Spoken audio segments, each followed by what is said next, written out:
Most motorcycles do not die from hard riding. They die from how they were engineered. A bike sitting in a garage right now with 30,000 miles on it and a clean exterior can have a timing chain already stretching beyond spec, an electrical system quietly corroding from the inside, and a cooling design that was never built to survive decades of real-world heat cycles. Nobody told the buyer that at the dealership. Nobody put it on the brochure. There are 7 motorcycles that get the engineering right and have the documented owner records to prove it.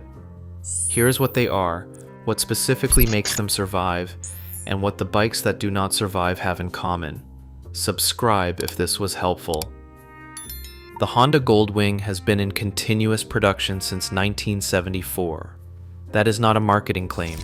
It is a documented engineering reality that tells you something specific. Honda has been refining the same fundamental platform for over 5 decades, and the result is a liquid-cooled flat-6 engine that owners have documented running past 250,000 miles without internal rebuilds. One owner reported 425,000 miles on a single Goldwing engine. A Honda mechanic with direct service experience stated the highest mileage engine he personally serviced was 254,000 miles and showed no signs of cylinder or piston wear. The flat 6 configuration places the engine's center of gravity low and central in the chassis, reducing the mechanical stress on mounts and frame at every mile. Valve clearances need checking at intervals, and the timing belt requires replacement past 100,000 miles. But the power head itself is built to a tolerance margin that most manufacturers in this category do not approach. The Kawasaki KLR650 has been in production since 1987. Independent press coverage has described it as having hundreds of thousands, possibly millions of miles traveled around the world across its production run. The architecture behind that record is deliberate simplicity. A single-cylinder, air, and liquid-cooled engine with minimal electronics, a 5-speed gearbox, and a high-tensile double-cradle steel frame that Kawasaki has continued producing because there is no engineering reason to replace it. The 2022 redesign added fuel injection for improved cold start reliability and altitude performance, without adding electronic complexity that creates new failure modes. The 6.1-gallon fuel tank enables ranges that touring bikes twice its displacement cannot match. Independent test figures confirm the engine produces 37 horsepower and 35 pound-feet of torque at the rear wheel. It will not win a drag race. It will still be running when every bike that beat it off the line has been scrapped. The Suzuki DR650 has run the same fundamental engine design since 1996. Adventure Rider's 2026 comparison of the 3 major Japanese 650 dual sport bikes described the DR650 as one of the most reliable bikes in the world, with very little that can go wrong with its air and oil-cooled single-cylinder engine. It was the best-selling over 500 cubic centimeter bike in New Zealand as of 2023, a market where long-distance reliability is not optional. The design philosophy is the same as the KLR. Remove every component that is not necessary. What remains does not break. The carburetor is a known quantity that any competent mechanic on any continent can service with standard tools. The steel semi-double cradle frame has never been redesigned because nothing has failed that required redesigning it. Suzuki has continued selling this motorcycle for nearly 3 decades because the market keeps confirming what the engineering already established. The Honda CB500 series, specifically the CB500F, CB500X, and CB500R variants, introduced in 2013, represent Honda applying the same conservative engineering philosophy to a parallel twin platform.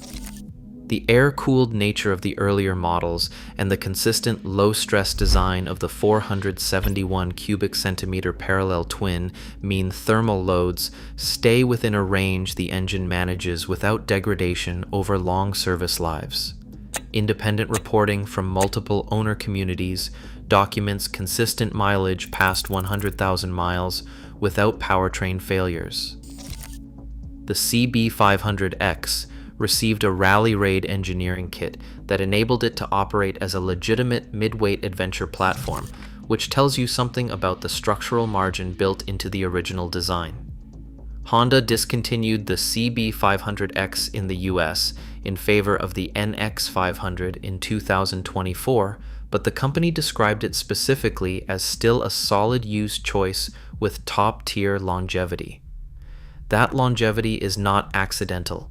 It is the output of Honda's documented policy of building engines to perform beyond their rated service life.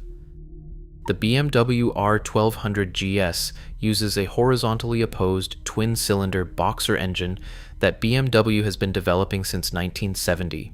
The engine configuration places both cylinders directly in the airflow, which liquid-cooled engines need additional systems to replicate. Owners on the UK GSer forum documented a 2006 model at 150,000 miles, described as sweet as a nut. 200,000 miles and beyond on the Boxer engine is confirmed by multiple independent owner records across the adventure riding community. The specific failure modes that exist on the R1200 GS are documented precisely, and they are not powertrain failures. Clutch behavior on the models built before 2013, electronics and software updates on newer variants, and switchgear wear are the consistent owner complaints. The engine itself does not appear in that list. A well-maintained R1200 GS with full service history is one of the clearest examples in the motorcycle market of a platform where the engine outlasts the owner's interest in the bike. Yamaha FJR1300 has been in production since 2001. It is a sports tourer built around a 1,298 cubic centimeter inline four-cylinder engine with shaft final drive. The shaft drive eliminates the chain and sprocket wear cycle that creates recurring maintenance costs and failure risk on chain-driven bikes. Independent owner records document the FJR 1300 exceeding 150,000 miles without major powertrain work on well-maintained examples. The inline-four design runs cooler per cylinder under touring loads than V-twin configurations of comparable displacement, because the thermal load is distributed across 4 combustion chambers rather than 2. Yamaha built this platform specifically for the sustained high-load duty cycles of long-distance touring. The engineering behind it reflects exactly that intent, with oversized cooling capacity, conservative valve timing, and a transmission designed to operate at highway speeds indefinitely without the heat buildup that shorter ratio gearboxes accumulate. The Suzuki SV650 has been in production since 1999, with one generation update. The 90-degree V-twin is naturally balanced, which reduces vibration-induced fatigue on every fastener and mount in the chassis over a long service life. Independent reliability rankings consistently place the SV650 among the highest-rated production motorcycles for long-term dependability. The engine design is straightforward, the valve service intervals are generous, and the fuel injection system introduced in the second generation runs without the carburetor varnishing issues that plague older bikes left in storage. Owners document crossing 100,000 miles on the original engine without internal work beyond valve checks and oil changes. The SV650 is the clearest example on this list of a performance-oriented engine that was built with enough mechanical margin to survive as a long-term ownership platform. It was never marketed as an indestructible commuter. It just keeps demonstrating that it is one. These 7 motorcycles share one thing. The engineers who built them made decisions about tolerances, thermal management, and mechanical simplicity that prioritize service life over the specifications that sell bikes on showroom floors. Every other motorcycle is a variable. These are not.